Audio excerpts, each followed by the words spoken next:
Good morning, good morning, good morning! Yan, so welcome back again sa ating isa na namang kabanata na ating pong pagsasalu-saluhan ngayong araw na to. So this is Hans Abella, your licensed real estate broker. Dito po yan sa Batangas. At meron po tayong pag-uusapan na isa na namang recommended na subdivision. Dito yan sa Balete, Batangas. So saan ba ang Balete, Batangas? Yan. Ang Balete, Batangas po, ito po ay very accessible lang po sa Star Tollway. Yan. So ito po ay pababa lang at makikita natin dito ang Taal Lake. Yan. So ang ating pong subdivision na pag-uusapan ngayong araw na to ay ang Motzafiato. Dito po yan sa Balete, Batangas. Ngayon po, short explanation lang po. Ang Motzafiato po ay under active land. Yan. So nasa kilala po tayong developer. So ang ating subdivision ay meron dalawang category, residential lots at meron po tayong mga available na commercial lots. So ang ating pong subdivision na Motzafiato ay magkakaroon po ng water activities like marina. So yung mga may-ari po o mga meron pong pagmamay-ari ng mga yate, speedboat, pwede po natin siyang gamitin dito sa lake. Yan. So, ngayong araw na to pag-uusapan natin kung ano-ano ba yung mga lote na available, ano-ano ba yung mga commercial lot na available na pwede nating isama sa ating mga discernment kung tayo po ay naghahanap ng investment. So, investment-wise, napakaganda po ng property natin ngayon dahil affordable pa siya. Yan. So, kasi the best time to invest is today. Yan. So, tayo po papasok, kagaya ito nakikita natin, tayo po ay nasa gate na ng mismong residential. So ito po yung Alta del Lago gate. So dito, beside the gate, sa loob ng gate na yan, hindi na pwedeng makapasok yung public.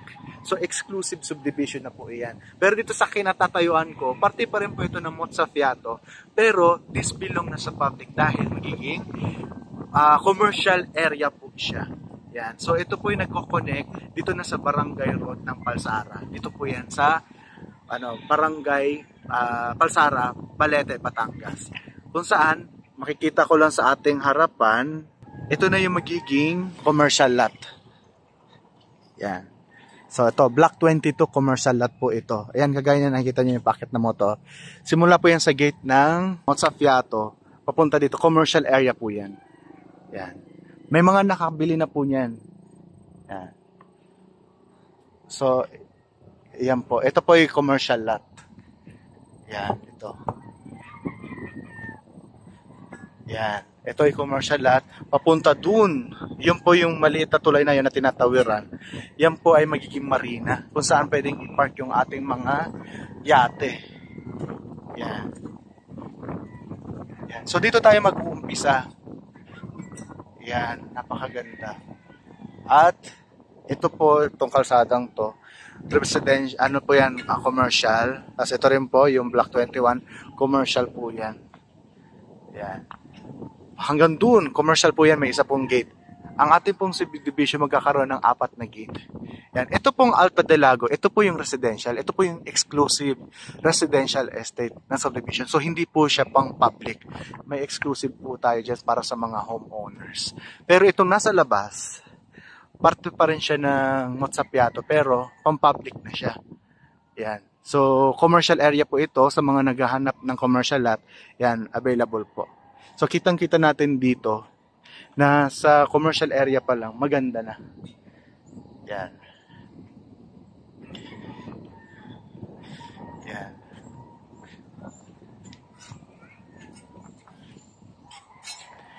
Yan. So nandun na po. May existing po tayo dyan na restaurant. Yan. Pupuntahan natin siya mamaya. Yan. Dito sa ating mapa, ma'am sir, makikita natin dito, yung mga green, ito yung mga commercial lot na available. Yan. So nandito po tayo ngayon sa Rotonda. So itong block 22 lot 1, 1,552 available pa siya. Yan. So ito po 'yan. Oo. Yan. Ito siya, ito siyang loto siya. Oo, ayan, corner lot. Yan, sa tapat lang siya mismo ng Alta del Lago. Yan. So, ito, available pa siya. Yan. So, kontakin nyo po ako for the price ng itong commercial lot. Yan. So, ito, available pa siya.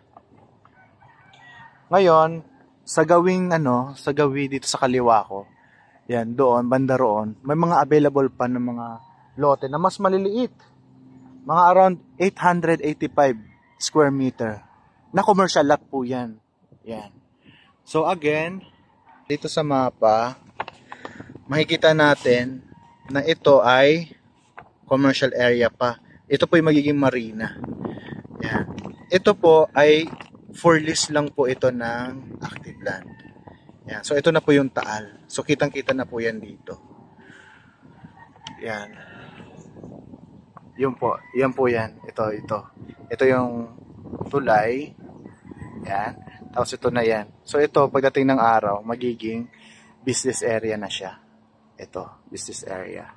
Yan. So ito po yung mga available lot. At ito yung una natin na pinuntahan ngayon. Yan. So napakaganda. So ito available pa.